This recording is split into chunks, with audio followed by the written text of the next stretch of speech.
We must guard against the acquisition of unwarranted influence, whether sought or unsought, by the military-industrial complex.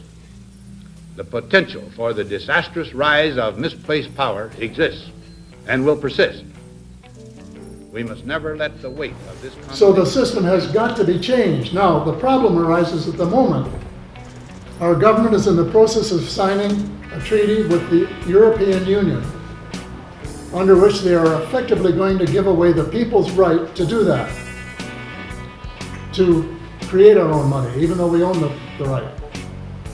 They're going to allow European banks to sue us if we do anything like starting to create some of our own money, and I'm recommending 34% of all new money to be government-created money. If we started doing that, the European banks would be able to sue us to the extent that we wouldn't be able to do it. In other words, we'd be bound in our miseries and never be able to get out of it. So I say, if the government signs that treaty with the EU, with its present financial provisions in it, that is high treason. I really believe it.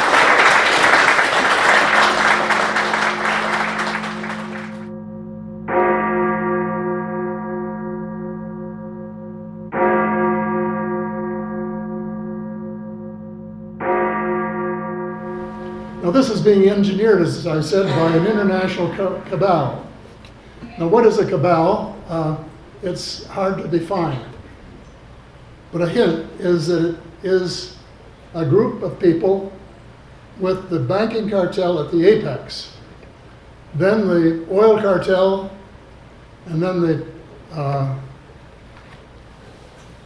international corporations, the transnational corporations, and then the U.S. Intelligence organizations, the FBI, the CIA, the NSA, and a huge chunk of the American military. And they're all in it together. And you might say, well, where are they taking us? The end game is what they call a New World Order, which in plain English is a world government that is not elected, but is run by bankers and elite, an autocracy.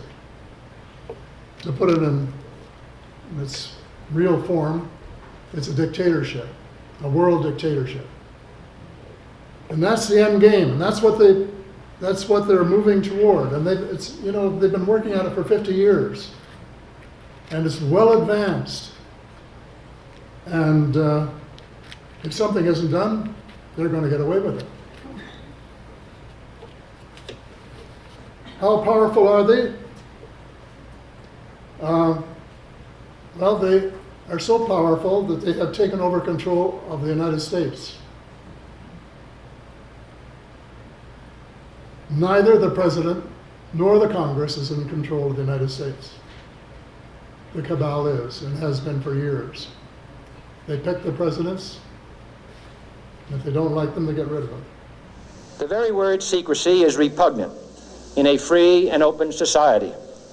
And we are, as a people, inherently and historically opposed to secret societies, to secret oaths, and to secret proceedings. We decided long ago that the dangers of excessive and unwarranted concealment of pertinent facts far outweighed the dangers which are cited to justify it.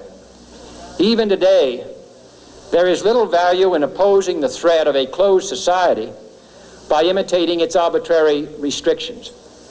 Even today, there is little value in ensuring the survival of our nation if our traditions do not survive with it.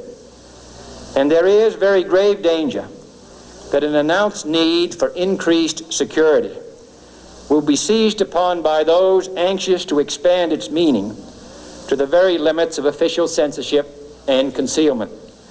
That I do not intend to permit to the extent that it's in my control.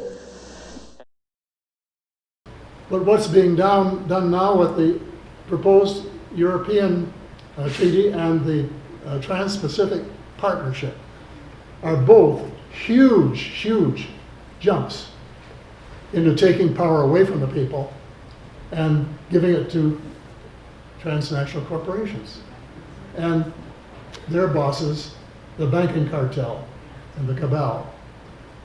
That's ultimately going to lend more credence to your opinions and knowledge. Well, we have that too. Paul Hellyer held senior posts in the government of Lester B. Pearson and Pierre Elliott Trudeau, one of those being the Minister of Defense. A long and active political career, a man that's been around the world, that's obviously met dignitaries and shared space with some of the more influential people of the 20th century. But I would also say the term Renaissance man might apply here because the background is an engineer and a man that looks at things differently. Probably a short commodity these days in the world of politics. But first of all, before we get down into the depths of the Money Mafia, a world in crisis, I'd like to welcome Paul Hellyer to the show. The term they use here in Canada and in the UK for a former or acting member of Parliament is the Honourable. In this case, I really do believe it applies. The Honourable Paul Hellyer, welcome to What in the World. Great to be here.